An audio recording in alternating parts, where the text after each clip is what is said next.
You can spend your money on innumerable luxuries, such as superyachts, limited edition supercars, and imperial mansions. But owning a private island is the epitome of luxury living.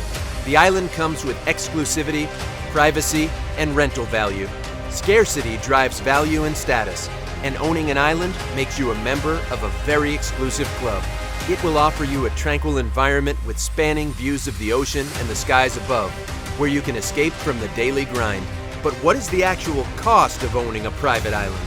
There are numerous private islands around the world, from remote eco-outposts to small islands spanning a few acres and luxurious islands in the Seychelles. But owning one requires deep pockets, and the purchase cost is just the beginning. Today's video will look into the real costs of owning a private island. Let's dive in. Number 1. The purchase cost. Just like any other land or property purchase, the buying price of a private island varies greatly depending on several factors, such as size, location, and existing developments. To illustrate, an undeveloped 6-acre island in Nova Scotia, Canada can cost you around $65,000 US. On the other hand, Oracle billionaire Larry Ellison's island cost him a whopping $300 million US in 2012. His island, referred to as Lanai Island, is located in Hawaii and is currently the world's most expensive island, with an estimated value of $610 million US. Any inhabited island with developments such as accommodation, running water, and electricity will sell for millions of dollars. While some basic options are attainable, making a private island habitable might require a millionaire or someone who has won the biggest lottery jackpots to foot the investment bill. But where can you find a private island? Simply put, these paradises are available all over the world. One of the world's largest agencies, Private Island Inc., specializes exclusively in the rental and sale of islands. It lists islands in North America, Europe, Asia, South America, the Caribbean, and Africa. Number 2. Governmental regulations. The process of buying a private island differs from country to country, depending on federal laws, especially those concerning foreign ownership. Most of the private islands listed for sale are in Canada, where there are no restrictions on non-Canadians purchasing islands. The process is relatively straightforward and cheaper. But in Asia, freehold ownership is rare and is often available at very high costs that would make the eyes of a millionaire watery. Then there are other countries like Greece and Italy that allow foreign freehold ownership, but you will have to deal with plenty of bureaucracy and red tape, which make the process long and tiresome, in addition to the financial expense. Once you have acquired your private island, you will need planning permits and licenses. You should not think that you can do as you please on your own island. Obtaining permits is one of the most time-consuming and complicated processes.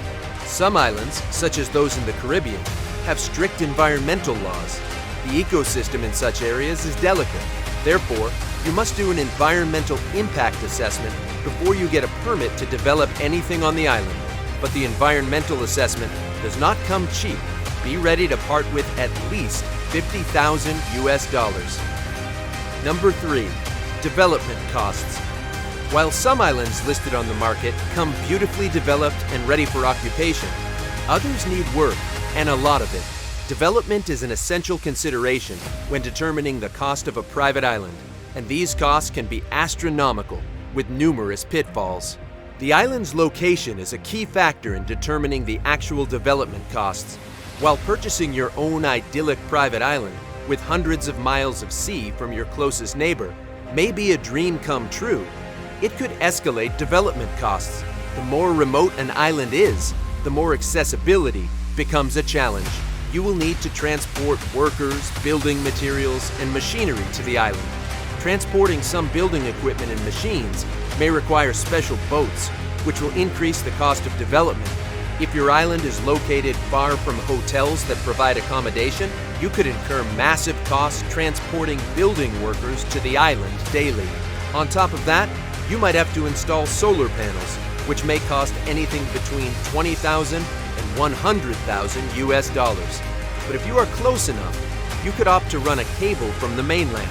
You will need fresh water, which requires a desalination plant that will cost between $25,000 and 100,000 US dollars. A jetty could cost you between 50,000 and 100,000 US dollars. The cost of development will depend on your desired results too. If you prefer your island to have just a modest dwelling and be as natural as possible, your development costs will be significantly lower. On the other hand, you could prefer to have an entire luxury mansion or resort on your island. In such a case, expect your development costs to skyrocket. Similarly, a private island with existing developments requiring only minor renovations will incur fewer development costs than the one you need to develop from scratch. To get an idea of the development costs involved on private islands, we will look at Richard Branson's famous island. Branson bought Necker Island in 1978 for approximately 180,000 US dollars. At the time, the island was uninhabitable, and he reportedly received over a 95% reduction on the asking price. But the real cost was on the developments that followed. Branson allegedly invested over 10 million US dollars in transforming the private island into what it is today. Necker Island's current value is approximately 150 million US dollars. The 3,000-acre Lathala Island, owned by Red Bull owner Dietrich Mateschitz, is another example of how development costs surpass the initial purchase price. Mateschitz bought the island in 2002 for 10 million US dollars. He later invested approximately 30 million US dollars into redeveloping it. Number 4. Accessibility costs. A private home is not your typical home. On a trivial level, you cannot take a quick drive or walk to the supermarket. What do you do when someone requires emergency medical attention? Getting supplies on a private island can be a real headache. You'll probably need a boat or a seaplane to access your island. Transport costs from the mainland to your private island could be significantly high, depending on how far the island is from the mainland. Islands close to big cities offer a key benefit that remote islands don't. They are easily accessible to guests and owners.